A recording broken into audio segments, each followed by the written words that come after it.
Comme chaque année, Shell organise son éco-marathon. Cette fois, c'est aux Pays-Bas, à Rotterdam, que des écoles venues des 4 coins d'Europe se sont affrontées avec leur engin. Le but, parcourir une distance maximale avec un seul litre de carburant. Différentes catégories répartissent les véhicules selon le carburant employé. Essence, diesel, gaz, biocarburant, électricité, énergie solaire, hybride. Chaque équipe annonce le nombre de tours et la moyenne qu'ils vont effectuer. Un jury se charge du calcul pour comparer tout cela et déterminer les vainqueurs. Parmi tous les participants, 4 équipes belges. On est tous des étudiants de deuxième master en ingénieur civil. Et donc c'est notre projet de fin d'études.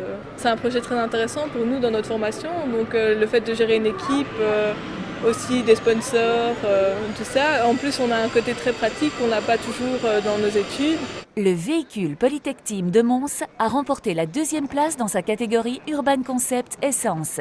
Belle performance également des autres équipes belges. En catégorie proto-éthanol, le véhicule Écomotion de la Haute École de la province de Liège a raflé la 4e place avec 896 km.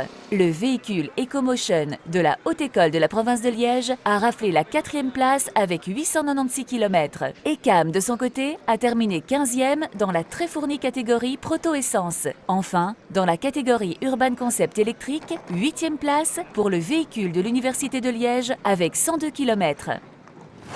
La première Volvo V40 est sortie de l'usine belge de Gand. L'événement s'est déroulé en présence de Chris Peters, ministre-président de la région flamande. Rappelons que la V40 est un crossover à la ligne très originale et moderne qui vise clairement le segment des compacts premium où on retrouve l'Audi A3, la BMW série 1 et la nouvelle Mercedes classe A. Essai complet dans moteur à la fin du mois de juin.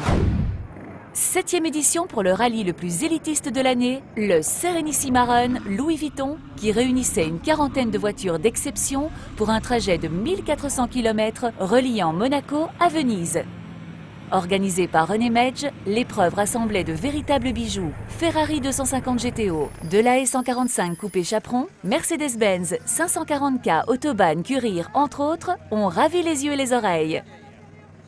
Pour la petite histoire, c'est une Bugatti Type 23 Brescia modifiée de 1923 qui a remporté le Grand Prix.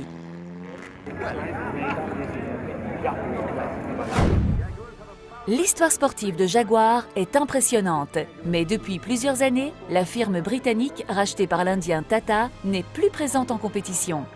D'où l'importance de la création du Jaguar Heritage Racing.